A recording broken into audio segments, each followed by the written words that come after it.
Well, I'm very happy about your presentation because it was very transparent and very clear, and I think it's very important for people to understand better China because the mainstream media has not been very objective, and I thank you very much because this is very important.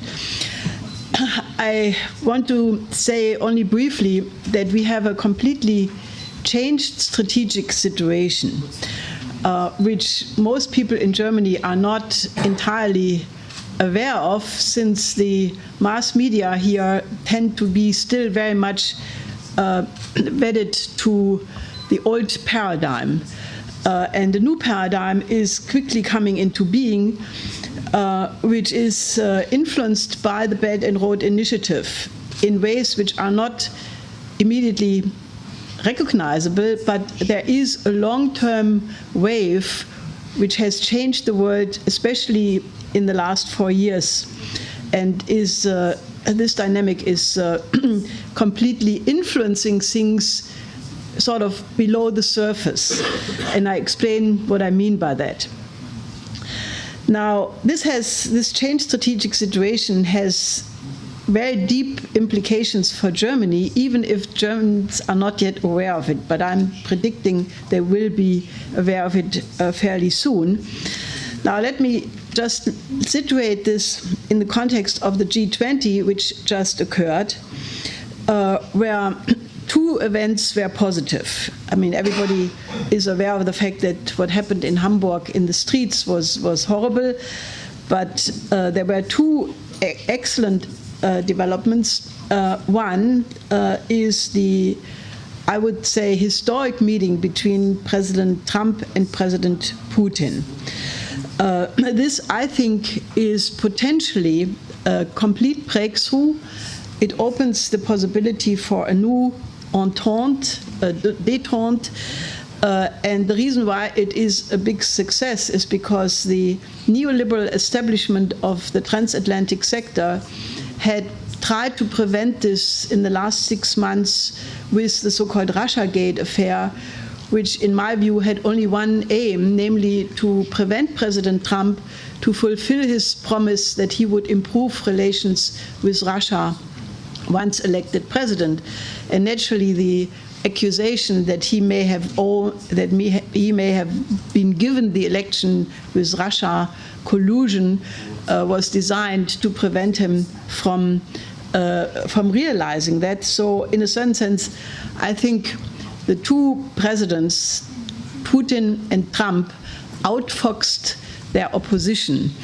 And according to Tillerson, the Secretary of State, the chemistry functioned well. According to Foreign Minister Lavrov, it was very constructive. And some of the agreements made, including the ceasefire for Syria, is holding. They also discussed Ukraine, North Korea, terrorism, cyber problems. And I think that if the two presidents of the two largest nuclear powers are able to discuss these conflicts, it is extremely important for world peace, and everybody should be very happy about it. Now, just before the G20, President Xi was in Moscow for what both nations, Russia and China, characterized the most important event of their country for the year, and they deepened their friendship, they deepened the strategic partnership, they made an enormous amount of agreements, and they both characterized that the China-Russia relationship is the best in the history of the two countries. Now, this is very important because also President Xi Jinping in April was in Florida meeting with President Trump in the Mar-a-Lago meeting, which also, the two presidents hit it off well, the chemistry functions well. There were many meetings following. President Trump sent a high-level presentation to the Belt and Road Forum in May, met Pottinger, and they also met again in the context of the G20 meeting. So the US and China established in Mar-a-Lago the so-called four dialogues: economic, political, social, and security. And they now, even President Trump said that the United States will collaborate with the Belt and Road Initiative. Now, this is very, very important, because if you have the presidents of the three largest and most important nations of the world, Trump, Xi Jinping, and Putin, finding both bilateral communication channels very good, and also by implication, therefore, the three are in a new strategic relationship. This is a gigantic step in the direction of a new paradigm of international relations, because if Russia, China, and the United States can work together strategically, we have made a major step in the direction of what President Xi always calls that we have to have a community for a shared future of humanity. And this is very important, because what people have not yet realized, that the Belt and Road Initiative is not just about infrastructure, economic deals, but it is about a new paradigm where geopolitics is overcome. Geopolitics was the reason for 2 world wars in the last century. And in the time of thermonuclear weapons, if we do not overcome geopolitics, we are at risk of ending up in annihilation as a species. So this is a very, very important development, because the new paradigm means that you start with the interest of humanity first and the national interest second. And it will never be allowed again that you have the interest of one nation or a group of nations against another group of nations, but that you start with what is in the common interest of that one humanity first. We can talk about this more, what that means in the discussion, but I think it's a concept, it's a sort of a step into a new era of mankind. It's something which has not happened before, and we will only make it as a species if we are successfully making that transition. Now, naturally, the US mainstream media, the Democrats and the neocons in the Republican Party reacted to this successful Putin-Trump meeting with complete hysteria. However, Gorbachev said this reminded him of the first meeting he had with President Reagan at the time of the end of the Soviet Union. And then he recalled that immediately after the successful Gorbachev-Reagan meeting, a US warship entered Russian waters. And he said, we immediately understood this was a provocation meant to sabotage the dialogue, and that there were some people in the Pentagon who didn't like it, and he warned against that this could happen today. And indeed, it is happening. So then the second important event at the G20 meeting, which makes me very happy, is that there are clear signs that Germany is reluctantly overcoming its hesitancy to work with China in the development of Africa. Ironically, this change came because of the election of Trump. Because the German position was before identical with the European Union, saying no, we don't want China to develop railroads in the Balkans. We have to have the European standard. We determine the rules, and this was actually very much hampering real development. But then Trump got elected, and Germany said, we have to unite with China as the defenders of free trade, fair trade, whatever. So Germany is now looking more towards China. Now, obviously, this is a very important development, because the Belt and Road Initiative is already the most powerful dynamic on the planet.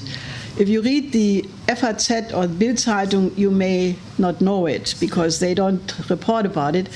But at the Belt and Road Forum in May, which was sort of the cementation, the putting it in a real form of a new world economic system, 110 nations participated. This was a historic event. Professor Zhang and myself had the fortune to be part of it.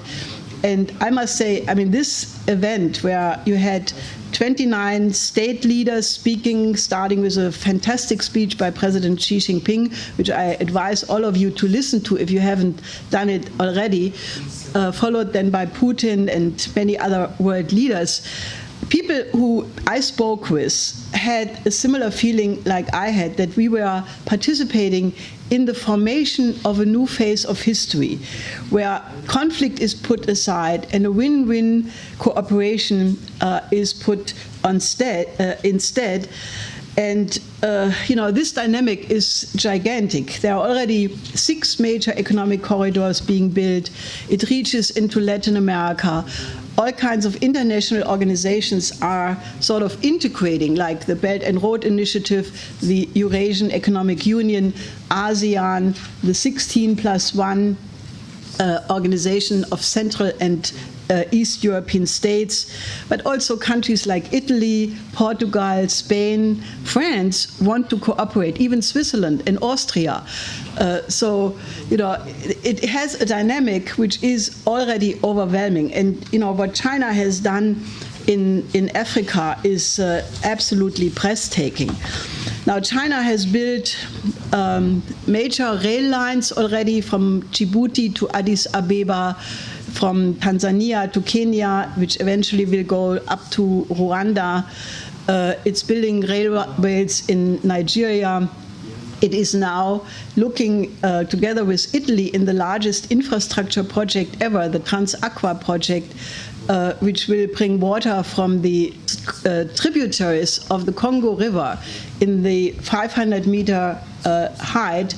And by gravity, this water will be channeled all the way to Lake Chad and refill Lake Chad, which has dried up to only 10% of its previous water. Once this project will be finished, it will give irrigation to 12 participating nations.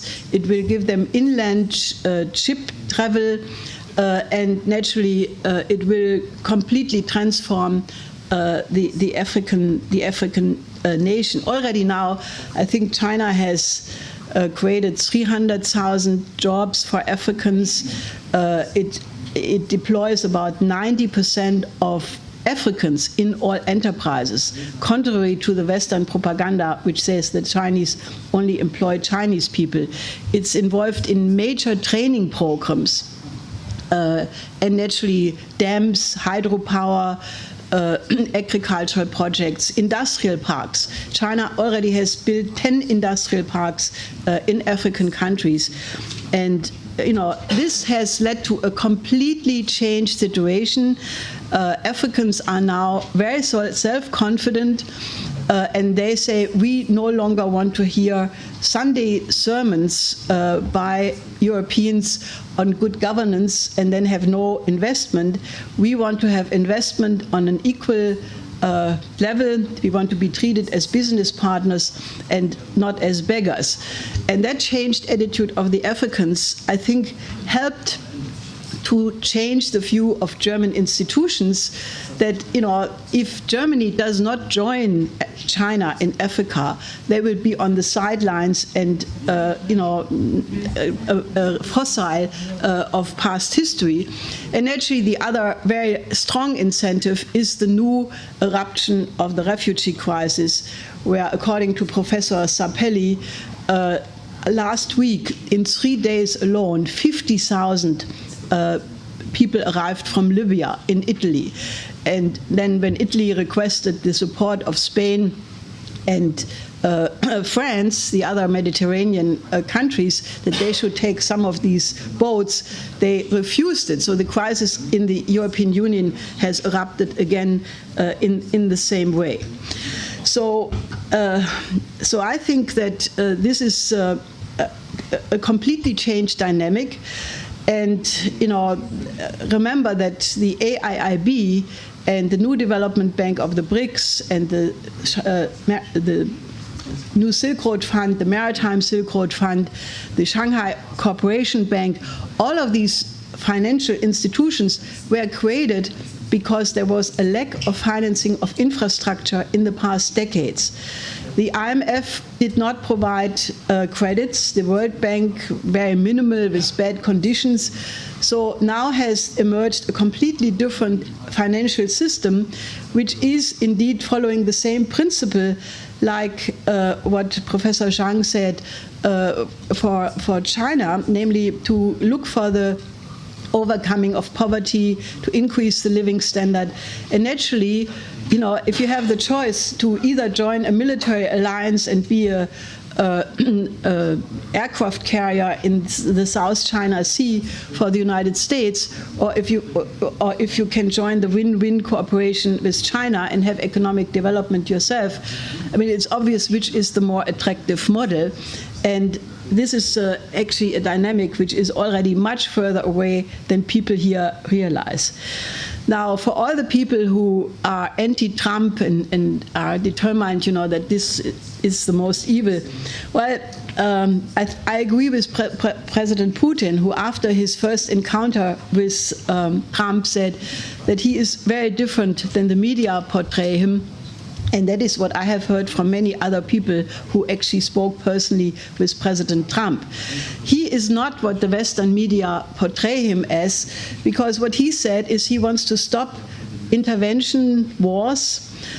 He does not want to have any more you know, human rights exports, democracy exports, but he says America first. And, you know, he said he wants to go back to the American system of economy, to Alexander Hamilton, to Henry Clay, to Henry C. Carey, to Lincoln.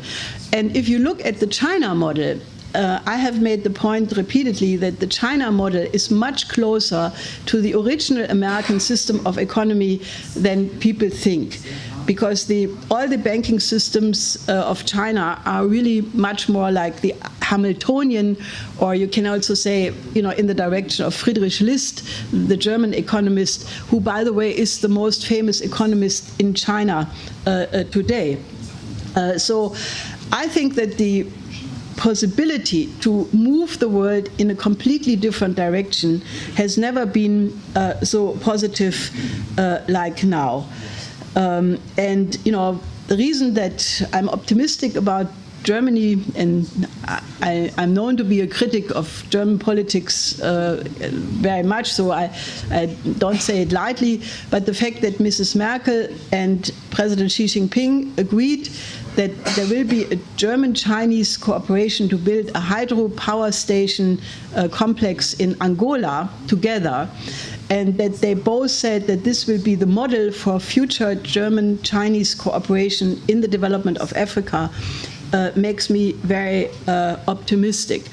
And secondly, I think that the accord between Putin and Trump to have a ceasefire in Syria, which sort of consolidates the possibility to accomplish peace after the military intervention of Russia into Syria almost 2 years ago, opens up the possibility to not only develop Africa, but also to reconstruct the entire Southwest Asian region from Afghanistan to Iraq, to Syria, to Yemen, into Northern Africa, which have been destroyed by wars which were based on lies and which have destroyed the lives of millions of people and after all have caused the refugee crisis. So with this new accord between Trump and Putin and, you know, the possibility to reconstruct the entire Middle and Near East, Southwest Asia and Africa, the refugee crisis will disappear. Because, you know, people, once they have the possibility of a livelihood in their home country, would much rather stay in their homeland, and therefore Germany should join hands not only for the development of Africa, but also for the Middle East. And then we will have a very positive future ahead of us.